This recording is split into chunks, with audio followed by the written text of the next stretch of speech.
Hello and welcome to the Global Church Project. I'm Graham Hill. Soong-Chan Rah serves as the founding pastor of a multi-ethnic, urban ministry-focused church committed to living out the values of racial reconciliation and social justice in urban contexts. Today, Soong-Chan Rah teaches and writes about church planting, church growth, leadership and evangelism. Soong-Chan Rah shows how evangelicalism has long been held captive by its predominantly white cultural identity and history. He calls the North American church to escape its captivity to Western cultural trappings, to embrace a diverse and multi-ethnic future. Spiritual renewal is happening within the North American church, from corners and margins, not always noticed by those at the centre. Soong-Chan Rah, welcome to the Global Church Project. Thank you. You've made mention that there has been a shift in the global church towards the south and the east. There's been a diversification of the church in the west as well. And yet still evangelicalism is captive to white culture. Can you describe some of the issue that you see there and why it continues to be a problem today? Sure. What we've definitely seen is the shift in terms of population. This is very well documented. We've seen over the last 100+ years the shift of the global Christian population away from Europe and North America towards Africa, Asia, Latin America. Historians, missiologists, demographers have all documented this very thoroughly. Some of my research has looked at the shift that has occurred in the demographics not only of global Christianity, but of Western Christianity as well, but particularly here in the United States, where with the influx of immigration in the 1960s forward, what we've seen is the browning of America in general, meaning we have more immigrants coming in from Africa, Asia, and Latin America than ever before, and that trend has only increased, and coupled with the birth rates that have changed also, we're looking at a society that is increasingly diverse. And that's just a normal part of what we've seen as in terms of our social change in American society.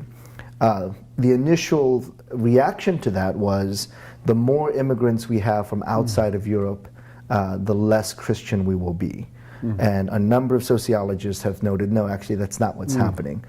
Stephen Warner at the University of Illinois, Chicago says, this is not the de-Christianization of America, it's the de-Europeanization of American Christianity, which is a very significant distinction to be able to say the population shift in terms of the larger demographic has actually yielded a strengthening of Christianity rather than a weakening of Christianity.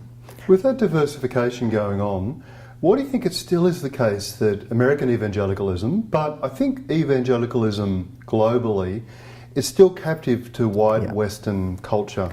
Yeah, and that's the most important question we have to deal with, because the demographics are clear, but the power structures remain the same.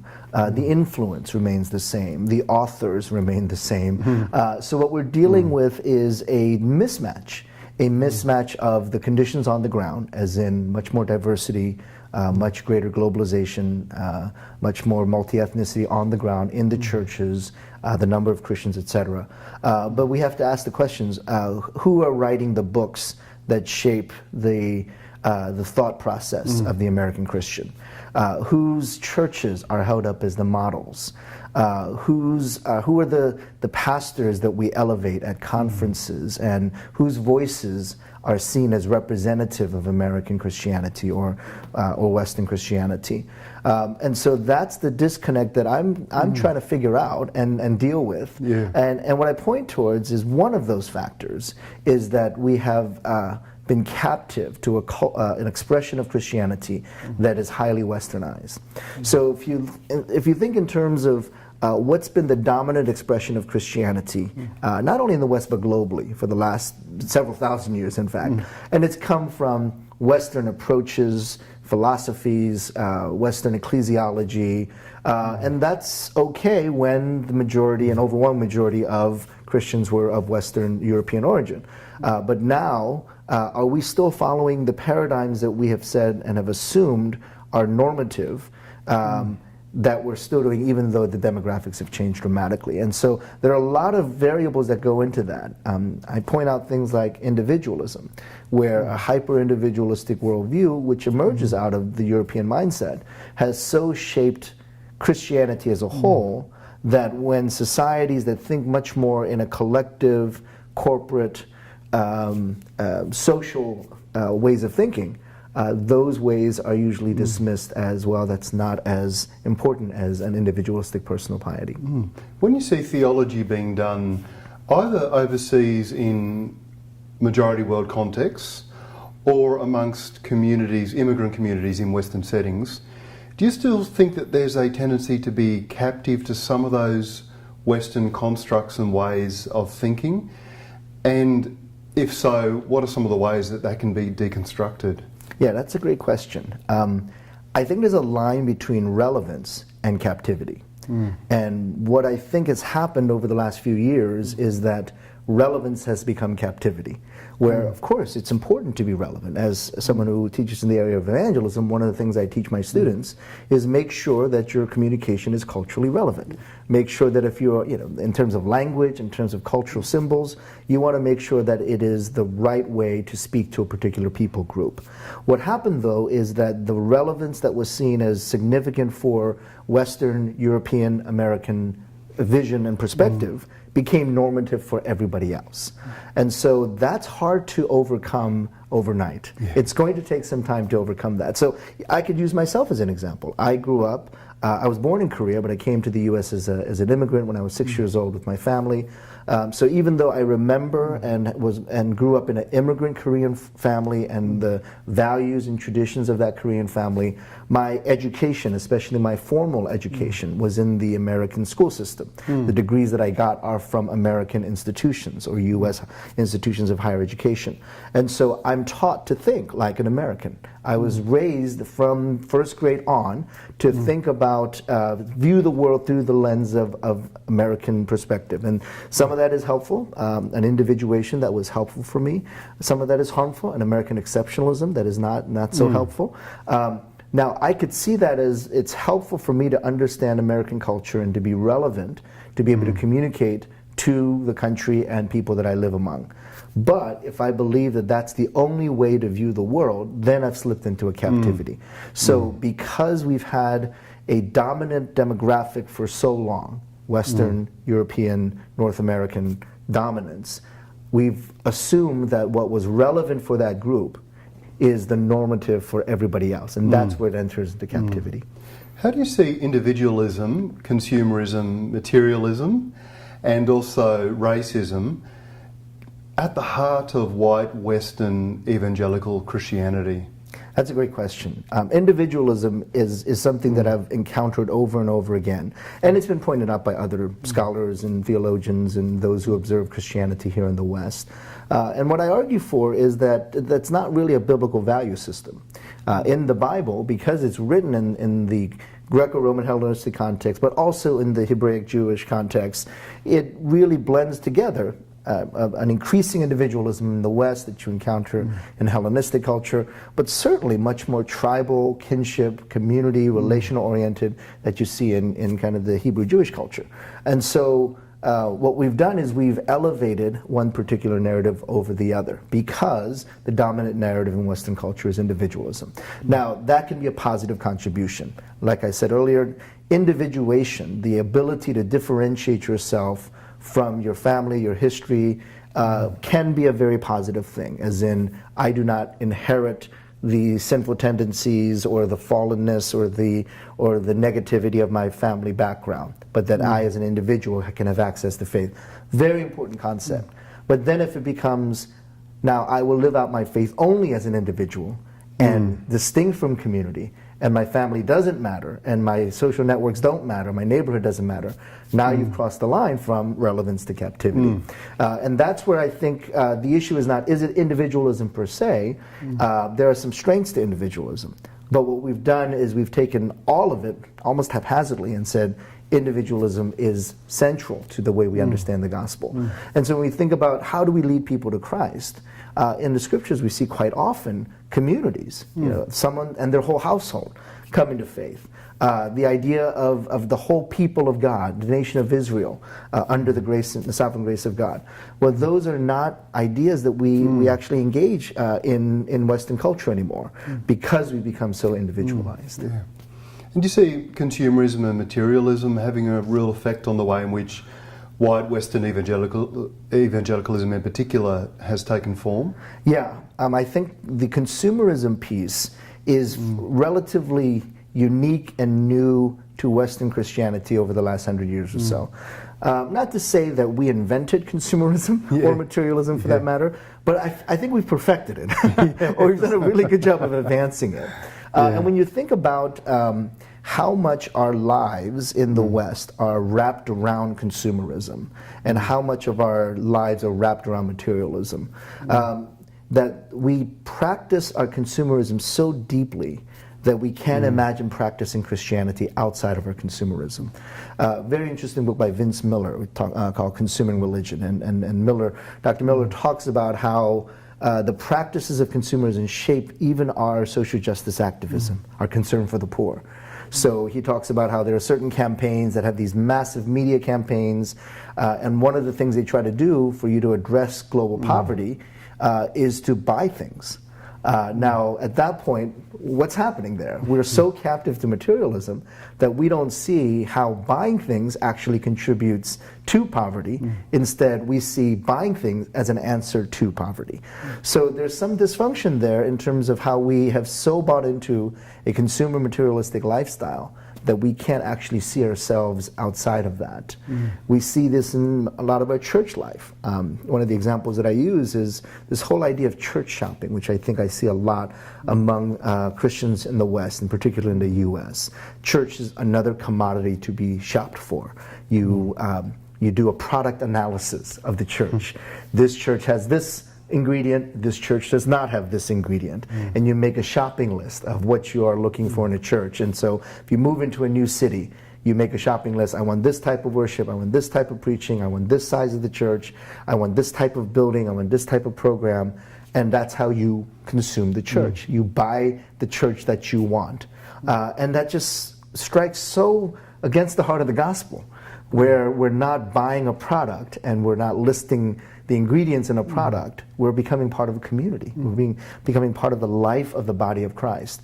And so that's the kind of captivity where in our everyday practices, we practice consumerism over and against the life of the church. One thing that really frustrates me is it's still so many of the, not only the books that have been sold, but the conferences are filled with white, male, middle class, Western, middle-aged. Yeah. And I think it just doesn't represent the church. Yeah. And I wonder about the racism that and the myopia that is shaping us. Yeah. I mean, one is just a plain sociological reality that most Christians in the West still do not understand how global of a Christianity we're in. Not just on the global scale, but even in the U.S. Most Christians are assuming, well, of course we have an overwhelming majority of Christians in the U.S. who are white, maybe from the South, and they're kind of stereotypes of what we imagine Christianity to be in the 21st century. And those stereotypes don't hold up anymore. And so part of that, I think, is a racialized view of the world that sees Christian identity wrapped up with a particular racial group. Western, upper middle class, white, living in a suburb of a major U.S. city, education level, etc. And we've not challenged those notions enough, and that's what we need to start challenging these notions of. And so I talk about conferences because conferences shape what pastors hear, and then in turn it gets formed into what gets communicated into the local church context. So let's say there's a conference on effective pastoral ministry, and I've seen these conferences, I've kept track of these conferences. They have 40 speakers, 39 speakers are white males in their 40s or 50s, 30s, 40s, and 50s. So what you've done is you've told the pastors, 3,000 pastors that are at this conference, these are the models. This is the height of effective ministry, these 40 people, and 39 of them happen to be white males. So what you've communicated, even without saying it explicitly, is the superiority of one people group over and against the superiority of another people group. And that's the dilemma that I think many churches are grappling with, because they're seeing models of ministry that favor one people group over another, to say, this person represents what Christianity is about in the U.S., and that person is almost always a white male, upper middle class in a Midwestern or Southern suburb. So what does that form in our imagination, in our understanding of the world, our worldview, and how does that get translated into our churches as well? How is racism the original sin of American evangelicalism, and what are some other ways in which you see it surfacing in other forms of Western Christianity? Yeah, I think the idea of racism as sin needs to be more fully developed, and some of my writing is trying to explore that a little bit more. We've oftentimes seen racism through the lens of a sociological problem, because most assume, and somewhat correctly, that race is of sociological origin, not necessarily of biological origin, that it was a construct by society to make distinction between peoples. That may be true, but it was coming out of a theological imagination that created that social construct. So those are some of the factors that need to be understood more deeply to appreciate there is a sociology at work, but there's a theology behind that sociology.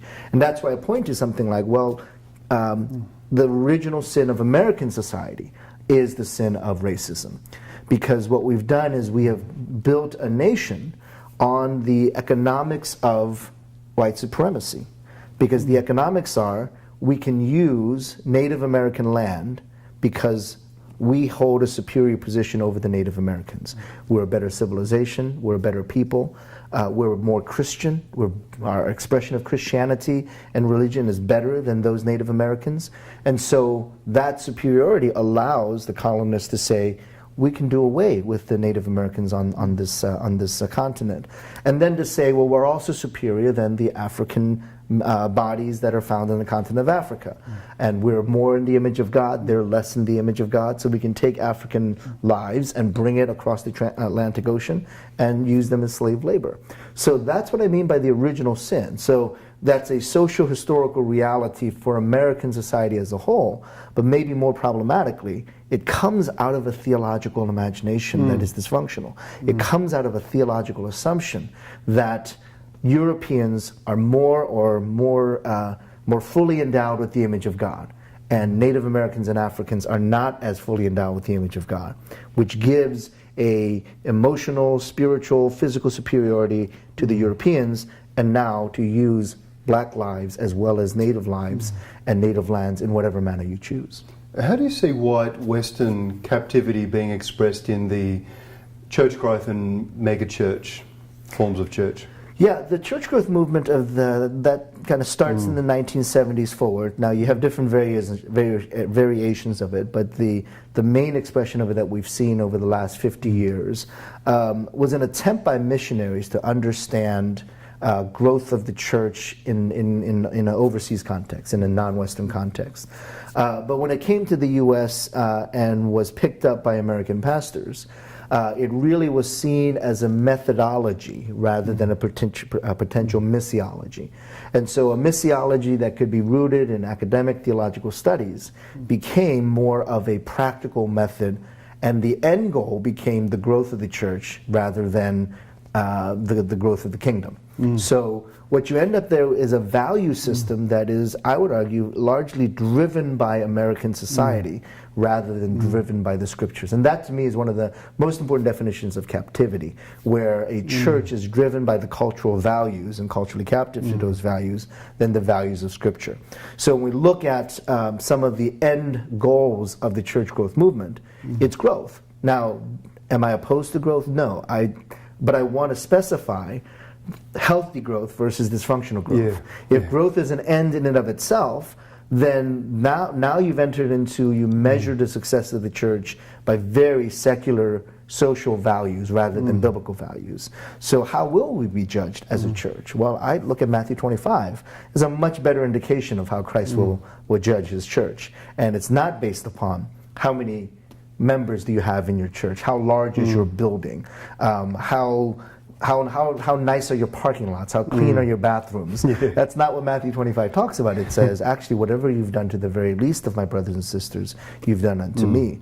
And so that to me would be the contrast of a culturally captive movement that says it's all about the numbers, it's about the nice buildings, it's about what we can do to show off our Christian enterprise and our institutions versus what have we done for the very least of our brothers and sisters. I guess the homogeneous unit principle is one of the most obvious expressions of that captivity as well. Yeah, the homogeneous unit principle is originally thought through by missionaries. You can understand how they're trying to experience evangelism not on an individual but in a collective, to say, okay, let's reach this people group with the gospel of Jesus Christ. And in parts of the world where there's isolation of certain people groups, that completely makes sense. But in the U.S. context, where there is a wider range of people groups and a intersection and a connection within people groups in American society, it doesn't make as much sense. And so the homogeneous unit principle in the U.S. has meant, well, we work together, we go to school together, we might even live in the same neighborhoods, but we're going to go to church separately because we feel more comfortable with people that are like us. And at that moment, the value of comfort, and tied into that is the value of materialism, has trumped the value of Revelation chapter 7, verse 9. It's trumped the value of Genesis, which talks about all of humanity made in the image of God. It trumps the value of Micah chapter 4, which shows a reconciliation of all people in the mountain of Yahweh. And so what we've done is, again, we've taken a cultural value, which says, I feel really much more comfortable when I'm with people that are like myself, people that are of the same socioeconomic background, people of the same education level, and maybe most importantly, people of the same racial and ethnic group.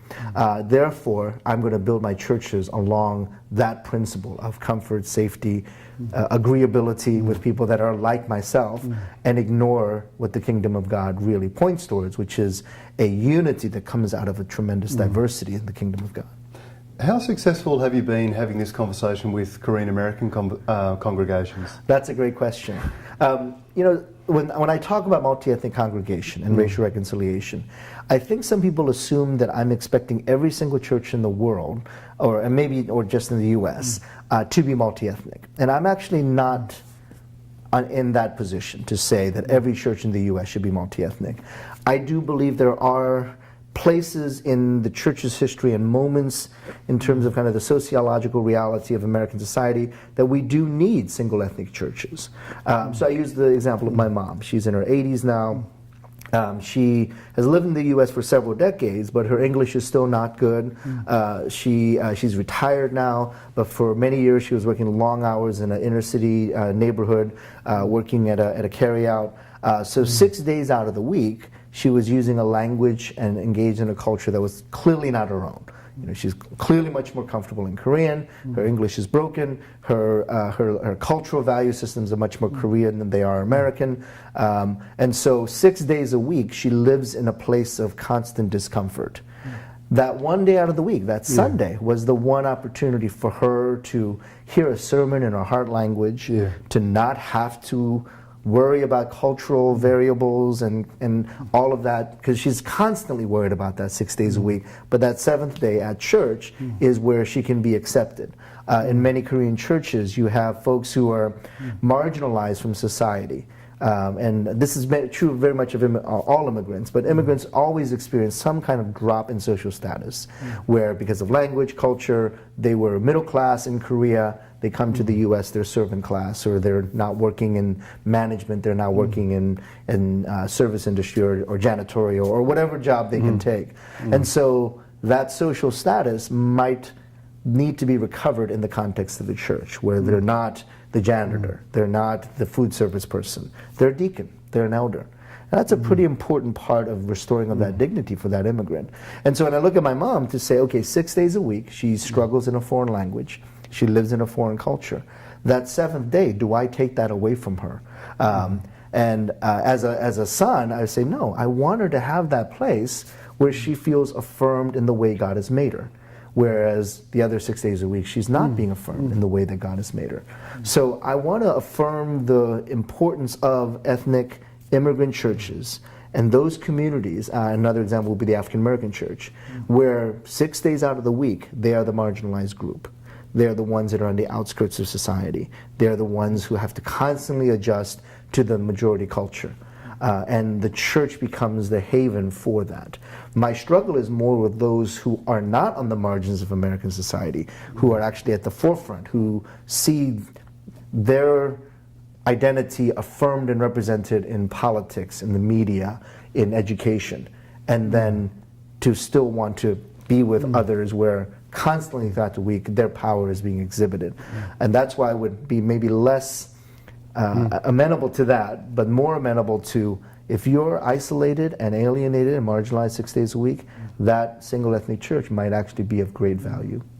What do you think about the emerging church conversation and whether that still continues to be captive to some of the issues we've spoken about? Well, it depends on how you define the emerging church. And when I wrote Next Evangelicalism, and it's been coming up on 9 years now, there was a particular way the emerging church was being defined. And if you look at the magazine articles, you look at the Christian media, you look at the books that were being produced, it was clearly identified of young white men in their 30s with a particular look, from a particular socioeconomic background, a particular level of education. And it was completely not indicative, certainly not of global Christianity. And I was arguing it's not even indicative of American Christianity. But why do we keep trotting out individuals who are representing a particular idealized image of what emerging church looks like? A young person, almost always white. Actually, always white in the case of the books that were written. And I point out that according to one study at the time in 2006, there were about 200 emerging churches by this category in both the UK and the US. That's not a lot, but let's concede that. And let's concede that a good percentage of that were U.S. churches, so about 150 U.S. churches that are considered emerging churches. But around that time, there were about 60 books on the emerging church. So for a movement that was approximately 150 churches, 60 books were being written about that movement. And that's where it was disproportional, to say, okay, wait, really? 150 churches needs 60 books to represent it, whereas at that time, there were probably about 6,500 Korean churches. Both first and second generation counting. And there was maybe 1 or 2 books written about that community. So that's what I meant by how do you define emerging church? 10 years ago, it was clearly defined as young white male with a particular look from a particular background. And that was the way evangelicals saw the emerging church. Every conference that I went to, every book that I read was pointing towards the emerging church in those terms. What I'm arguing for the last 10 years has been we have to take a look at what's happening in Africa. We have to take a look at what's happening in Asia. And even more so, because it's so close to home, we have to look at the African American church. We have to look at the Asian American church. And certainly the Spanish-speaking population in the United States, the second generation Latinos, those are completely unrepresented. So when you say 10 years ago, what does a person in the emerging church look like? People had a pretty good idea. White male, 30 years old. Now we have to say, what does that person look like? Hopefully we have a different set of answers. Well, it includes the 24-year-old Latino bilingual, bicultural young man. It includes the Asian American college student. It includes the African American, so it encompasses a lot more than what had previously been a pretty narrow definition. Well, the Australian experience is the same as the American one, I think, and that is that the growing edge, or the growing communities in our society, immigrant communities, immigrant churches. Yeah. And I think that is a Western experience, actually. Yeah, and you're seeing this in Europe as well. And it's two trends kind of intersecting with each other. The first trend in the U.S. that we've seen over the last 10, 15 years, from about 1990 forward, I think, has been the decline of white evangelicals or white mainstream Christians. And this is pretty well documented, some studies that were done in the middle of 2000s, talking about the fastest growing religious identification. That group is the nuns, or the NONES, or the spiritual but not religious. So that group are whites who are formerly evangelical or even formerly mainline, who are leaving the church in huge numbers, a younger generation. What was not being tracked were the number of immigrants who were Christians, evangelical in nature, in their theology, who were starting churches everywhere. Spanish-speaking storefront churches, kind of a new wave of hip-hop churches, a number of Pan-Asian and multi-ethnic Asian churches. These churches were off of everybody's radar, and those were the churches that needed to be looked at. And it's happening in the U.S., it's happening in Australia, it's happening in Europe as well, where immigration has changed the face of Western Christianity. How do you think that African American and Native American communities are providing us examples of ways in which we can break free of some of this captivity? That's a great question. I have been so blessed with mentors in my life who are from the African American and Native American communities, and academic mentors who are from the Latino communities. I don't think my understanding of Christianity, my understanding of the world, my understanding of God would be complete without the influences that I've been blessed with, academic mentors, pastoral mentors, friendships, those who've kind of been in spiritual authority over me. Those experiences have reshaped my Christian experience and my worldview, my theology.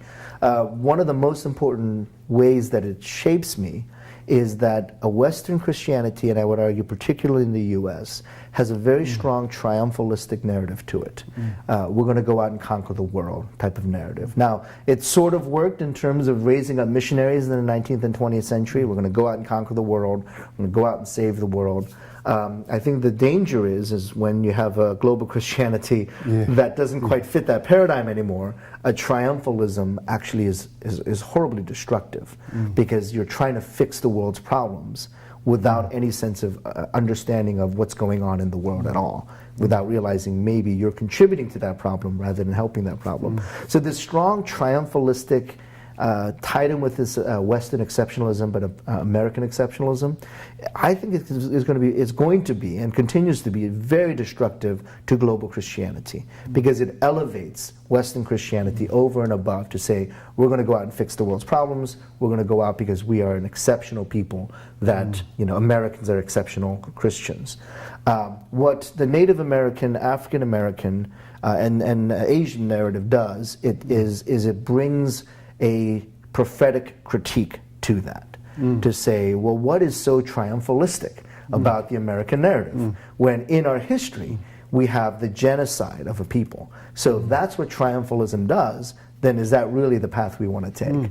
If that's what exceptionalism does, leads to the enslavement of an entire community, then why do we want to go down that path again? So triumphalism and exceptionalism is not new. It's been a part of the American Christian narrative. And now we're just saying, okay, we're going to go out and save global poverty, we're going to save human trafficking, we're going to fix everybody else's problems.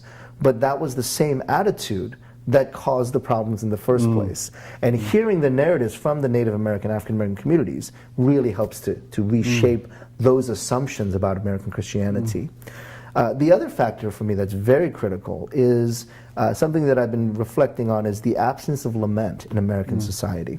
Western society as a whole, that in the scriptures we have lament everywhere. 40% of the Psalms are lament. Jesus laments. You see David lamenting. The laments, the engagement with the very real suffering is just a very common, important theme motif in the scriptures. But if you look at American churches, worship, preaching, I just finished a commentary on Lamentations, and I usually ask if I'm speaking to an audience, how many of you have ever heard a sermon series on Lamentations? And it's about 2% have ever heard a sermon series on Lamentations. So we avoid some of these themes in our churches, and what engaging the stories of the groups that have been the most marginalized in society do is it brings back the biblical themes that we've avoided. We've avoided the story of the Native American community. We've brushed aside the sufferings of the African American communities. What hearing those stories do is it restores the discipline and practice of lament, which, because we've had the absence of lament, we've had a half a theology. We've had, especially in our theology of worship, we only get half the story because we get the praise, but we don't get the lament.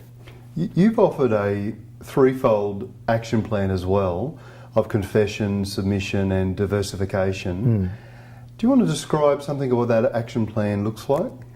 Well, confession is critical, I think, especially as Christians, to be able to say when we are confronted with the reality of sin, Part of the Christian faith is to acknowledge that sin and to confess that sin and to trust in the Lord to be able to deal with that sin on our behalf. But it really must begin with that confession. And I think what we've done is we've put the onus on the victims rather than the perpetrators. And so I often hear, well, you know, people still should forgive even if they're not asked forgiveness. To me, that's not the issue. The issue is, well, that still doesn't absolve the perpetrator. And you're again re-victimizing the victim to say, well, it's your responsibility to forgive. Well, actually, we still need to go back to the perpetrators and the history of that. And so confession, the multiple levels of that confession is that we begin with acknowledging the truth.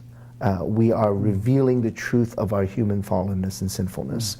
And if we were to think on an individual level, we would always say, yeah, that's where you begin when you talk about leading someone to Christ. You begin with confession of sin. You begin with the reality of human sinfulness. So why are we not doing that when we talk about the church? Why are we not doing that when we're talking about society or communities or neighborhoods? That we need to deal with the historical reality of sin and to confess that in the same way we would ask an individual to do that, to be led to Christ. Why would we not do that for the church?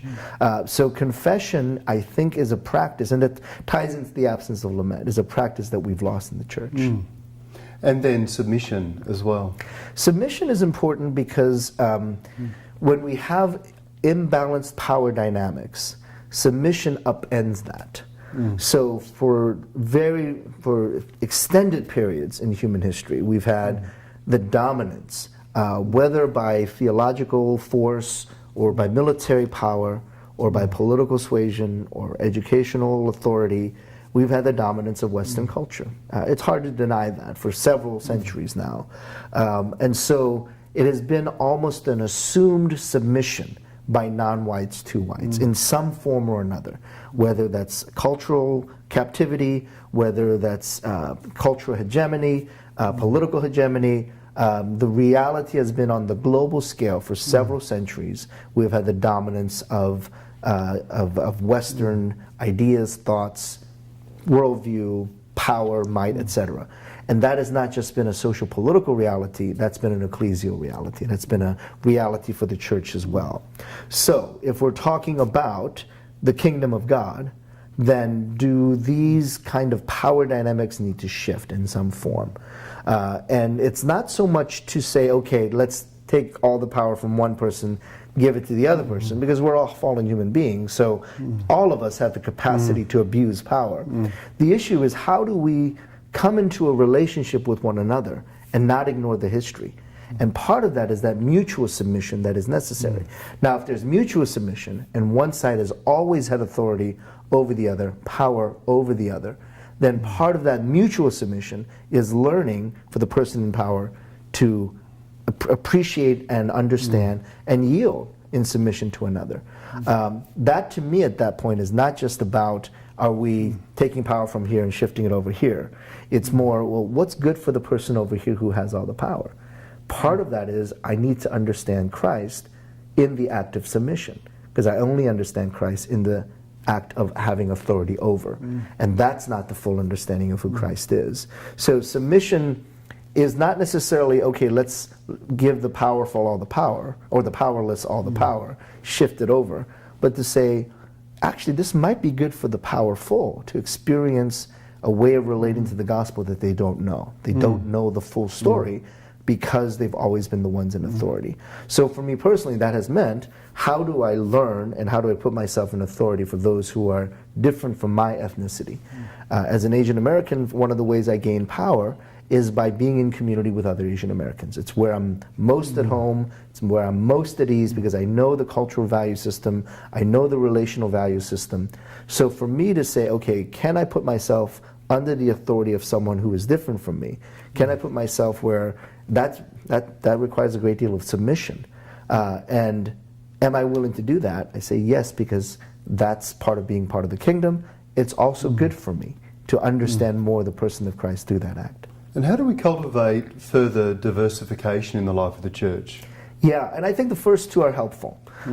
So, are there communities that will not engage in a diverse setting because there's too deep of a history in place, right? And so if you're saying, well, we didn't do anything wrong, but come join us anyway, now you've kind of put a barrier up already. It's like saying, okay, a person was violent and abusive, but we didn't do anything wrong. Let's just forget and be friends again. Well, it doesn't quite work like that. So part of that diversity, part of bringing everybody to the table is to be able to confess.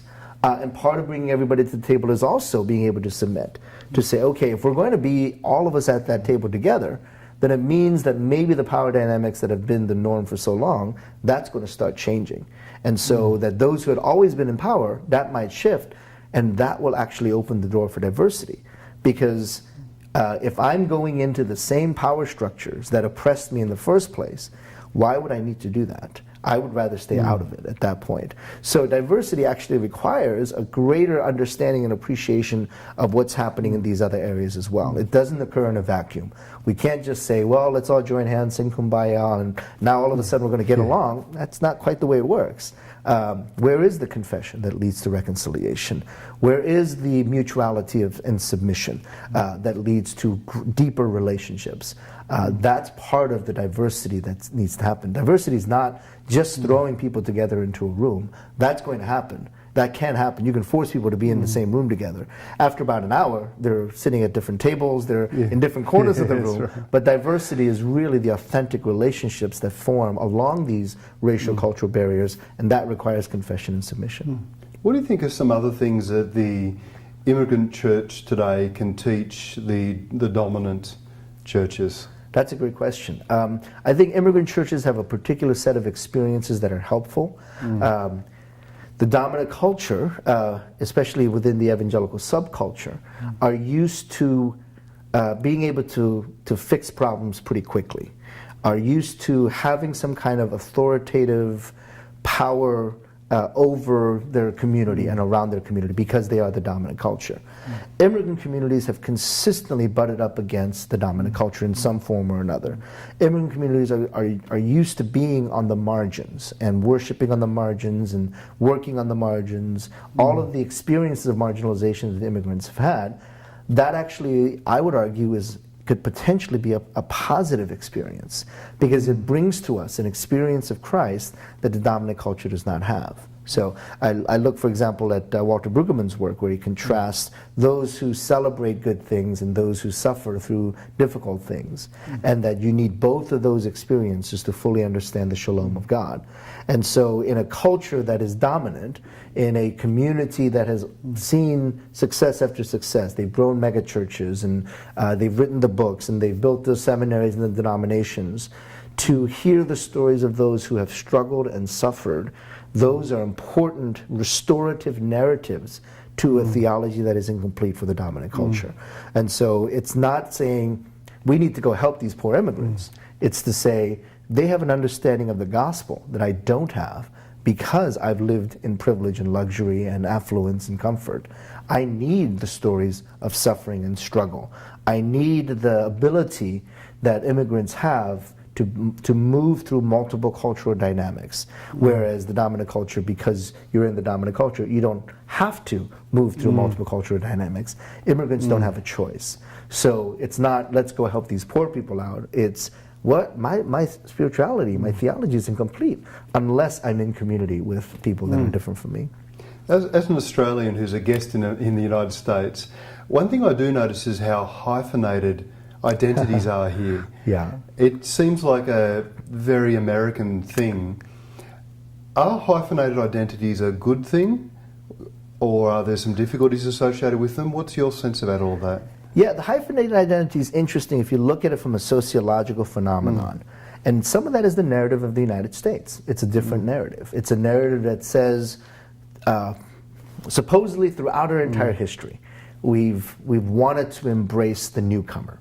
Right? And you had to do that because the Anglos that first populated after the natives, after the native population here, were the Anglos, and they were the strangers. They were the outsiders. And so you have to develop a narrative of, well, if that's the case, then if the natives are our host, then we have to make some sort of justification as to why we're here. And so the narrative develops in the American continent. Well, we are a nation of immigrants. We are people who come from other countries to the United States. So what that did initially was to say, okay, we're open to people coming into the United States, but we want them to hold a particular value system, a particular way of thinking, a particular Americanized worldview. And that's where the image of the great American melting pot comes in, where we actually want to melt away your Irishness. We want to melt away your Koreanness. We want to melt away your Mexicanness and do away with that so we can have more of a monolithic culture, monoethnic type of expression, a culture that covers everybody. And so that's an interesting combination of narratives to say we want to welcome everybody, but once you're here, we really expect you to step in line here. And so the idea of a hyphenated American actually is trying to fight that second narrative, to say, yes, we are an American, but there are some unique things about who we are that we're not losing. We're not having that melted away. Now, I would argue that that could potentially be a positive theological product, because if we look at this theologically, to say, actually, if we're made in the image of God, and God has blessed us and endowed us with His image, and that's not just as a person, as an ambiguous person, but I'm made in the image of God because I'm a male. I'm made in the image of God because I'm Asian or Korean. I'm made in the image of God. So there's a whole list of things that point to I'm made in the image of God. And I'm made in the image of God because I'm a Latino female. Those things are all important. It reflects the fullness and depth and breadth of the image of God. And so if I accept that, then I don't melt away my Korean identity and culture. And that to me feels like a theological project. It says, I am actually affirming my Korean identity and culture because this is the work of God in me. And why would I do away with the work of God in me? So if I bring that to the table, I don't want to lose that identity. And so when it comes to the church, yes, I am a Christian, no question about it. But as a Christian, I bring my Korean identity with me. The good and the bad, the sinful and the image of God, but it's the way God has made me. And why would I leave that behind when I come to the table? So yes, it's a sociological phenomenon, but I think it could be a very important theological project. What is most misunderstood about the things that you say? Well, it's interesting that people think I'm angry. And I say to my We want to see a bit more anger in this interview. and I say to my students, you know, I smile a lot more than people think I do, right? I laugh a lot more than I do. I'm a lot funnier in class than people think I am. And some of that, I think, is a misunderstanding of an emotional expression that might be culturally unique or culturally, and you need a cultural sensitivity to understand that. So I am a very passionate person. I get excited about things. I'm passionate about my sports teams. I'm passionate about my family. I'm passionate about the writing. I'm passionate about teaching. And I put it all out there when I'm teaching and when I'm lecturing and when I'm speaking in front of folks. I don't hold back. But that's my personality. Some of that is cultural. And so maybe there's an assumption that that kind of emotional expression is not appropriate in certain settings. So when I moved to the Midwest, I was introduced to this concept of Minnesota nice. And I think it's just the general Midwest niceness. And the way it was described to me, this idea of Minnesota as a state that, and kind of in a Midwestern state, the way it was described to me is that it's like a dog that comes and licks your face, but at the same time peeing on your shoes. And that's a Minnesota nice. And what I see in kind of majority culture is a way of expressing oneself that is Minnesota nice. Your demeanor is passive, subdued, but there's still a lot of bite in the things that are being said. For me, I'll bark and I'll let you know when I'm upset and when I'm happy. But at the same time, I put it out there. I don't need to hold anything back. And some of that might be just cultural expressions. And I think sometimes we project our cultural values on another. And so, when people say, why are you so angry? In one case, I spoke at a church and someone came up and brushed my shoulder like that to say, I'm knocking the chip off your shoulder. It's like, wow, that's interesting that you thought I was angry when half the time I was joking about the Boston Red Sox beating the New York Yankees. And that was part of my illustration of what it means to be reconciled. But that's what, you didn't see that. You saw what I believe was passion portrayed as what you saw as anger. And some of that is kind of a misunderstanding of what is maybe a cultural expression for me might be something different for somebody else. Thank you for joining us at the Global Church Project. Glad to do it. Thank you.